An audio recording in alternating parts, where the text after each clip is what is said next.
What a very good evening to you all. I hope we're all good. It is Wednesday, the 10th of January 2024. We're here to take a very quick look at the weather situation for next week. We've got some very cold air pushing back down from the north on Sunday. We got some milder air trying to push in from the Atlantic around the middle part of next week.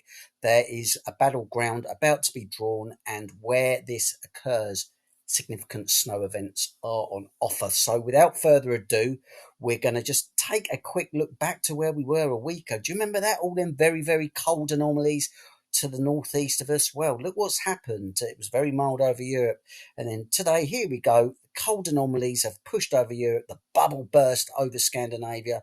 All that cold air has come marching westwards, and things have completely changed. But things do change, and they do change quickly. And as I've mentioned, another change is on the way again next week. Right, I'm just going to show you how the bubble has burst. It's burst in style. We're going to go over to Santa's village over in Lapland. Do you remember just a few days ago?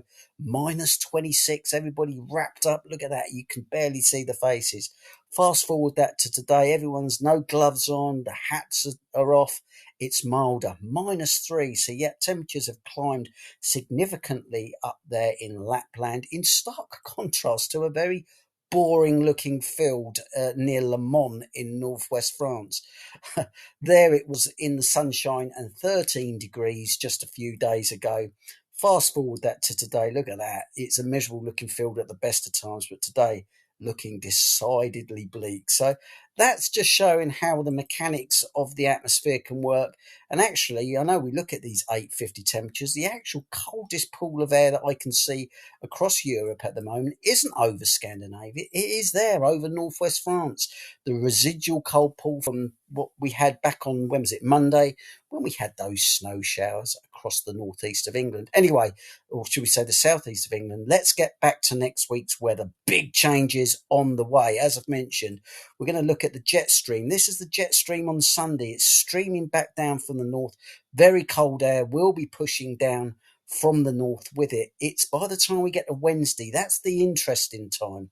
You've got a jet stream that's firing down exceptionally cold Arctic air at the same time as you've got a low pressure system towards Biscay trying to push up milder air. And where you've got the boundary between those two air masses, this is where you're going to get your snow events. So some of our historic snowfalls of the past have occurred in these areas, and certainly next week it's looking the case that there will be a battleground snow event. Quite where that will be at the moment remains to be seen, but yeah, this is the classic signature. This is Wednesday, very cold air pushing down from the north, milder, less cold air trying to push up from the south. Right, I'm going to give you two examples of how the models are looking to play out these battlegrounds for next week, and we'll take the GFS first. So we'll go to Sunday, onset day. That's the day the cold air becomes re-established from the north. You can see that on the chart, 9 o'clock on Sunday morning. A blue area of light rain is the cold front. That clears out the way. Sunday and Monday are then two very cold days, sunny spells for most parts of the UK, snow showers across Scotland and the east. A bit of a reprieve on Tuesday as a weak ridge pushes down across the UK. But then by the end of Tuesday, look what happens. A very interesting situation. You've got a new Arctic front pushing down from the north across Scotland towards the borders at the same time as you've got warm air pushing into the south of the UK. So this is what the GFS is playing for midday on Wednesday. Significant snow event across many parts of North Wales, Northern England, North Midlands, over towards East Anglia and Southern Ireland. Throughout the course of the day, that pushes eastwards. Heavy snow showers again across the northern parts of Scotland. Push that forward through to the end of Wednesday. That snow event pivots over many parts of the Midlands and East Anglia, milder to the south with some rain at times, but even there, later on in the day, that low pressure pushes away and turns the rain back to snow before clearing. And then we just take to the end of Thursday.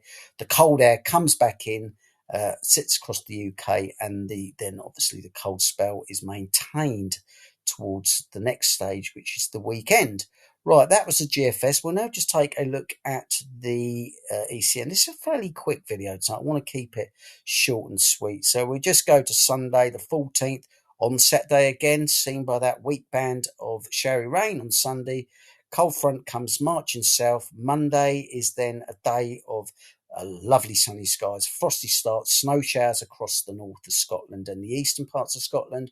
Agreement of that little weak ridge will come down and turn things a little bit less cold, perhaps pushing that snow shower activity offshore for a while. But then once again, as per the GFS, we get to Tuesday, the Arctic front pushing down from the north at the same time as a warmer Atlantic air mass tries to get in from the southwest.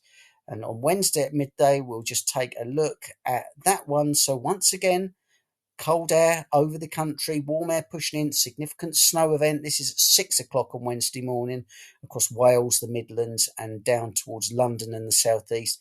Quite an area. It's going to affect Southern Ireland based on the on the ECM, right up towards Northern England, even up towards the borders. So that's quite interesting. But with this, once again, it looks as though on the ECM, milder air does infiltrate many parts of England, parts of Wales, with that colder air just becoming restricted to northern England, with the significant snow continuing there before later on in the day, as per the GFS, the low pressure pushes to the east, and then that cold and snowy weather then pushes back southwards, with the cold air winning out for Thursday. So that is it in summary. I just wanted to highlight that we are in the risk zone, particularly Wednesday, so around Tuesday, Wednesday next week into Thursday. There is the battleground snow event on offer from most of the models now. Quite where that attack takes place is to be seen, but we'll be tracking that. So keep coming back on these forecasts and we'll follow this one to the wire. Thank you for watching. Have a lovely evening and ciao for now.